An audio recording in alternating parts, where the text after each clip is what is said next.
Excellent. All righty.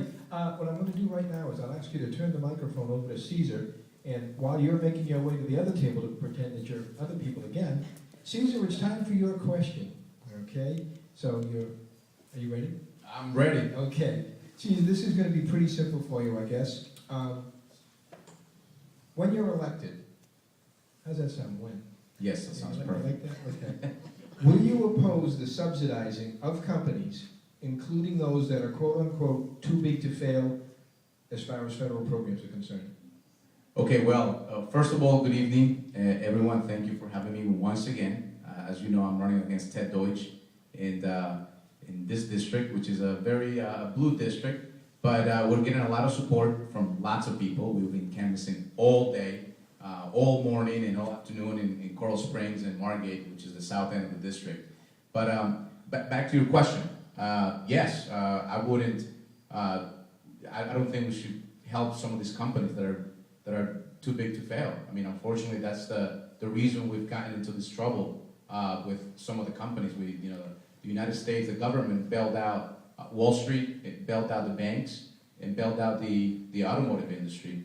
But what they forgot to bail out was the American people, and that's what we need to focus on. And we need to help our community. As I talk to people every day, small business owners, they're hurting. Today is somewhat discouraging when you're talking to small people, small business people that are hard working 80 hours a week, and the economy is just not picking up. We bailed out all these big banks, we bailed out big companies, but did not bail out the American people. That's what I'm going to focus on when I'm in Congress. Always work for the people. Always work for the people of District 21. And I really do appreciate you taking the time for having me here. And I see the lights on, and got to hand the microphone back to you. But help us. We need a lot of volunteers. We appreciate the help from the Tea Party. And let's make this happen. This would be an amazing win to send an independent to the United States Congress. And with the Tea Party support, I know we can do that. Thank you very much. Thank you. All right, back over to this side of the room. Marion, I'll let you start. And Marion is now, since she's sitting with the two candidates running against James and Melanie, we'll let you pretend for a moment that you're Kevin Rader, if you would. Okay. Kevin Rader was previously in the State House in 2009 and 2010. So his voting record comes from 2009 and 2010. It's pretty short. He voted no on pre-abortion ultrasound and requirement plus healthcare law amendment, which passed. He voted no on HMO plans for Medicaid coverage, which passed. He voted no on education and election law amendments, which passed. He voted yes on expanding unemployment benefits eligibility, but that failed.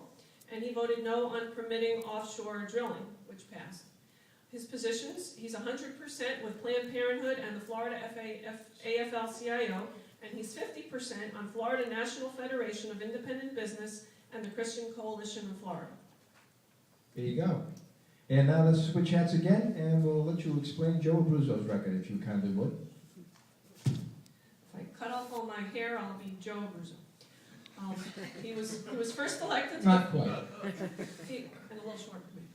He was first elected to the Florida House in 2008. He is now running for Florida Senate against Melanie Peterson. Joe is 32 years old and he's single.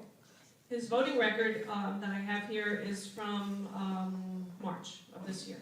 He voted no on state senate redistricting, which passed. He voted no on amending personal injury protection insurance requirements, which passed. You'll see that there's a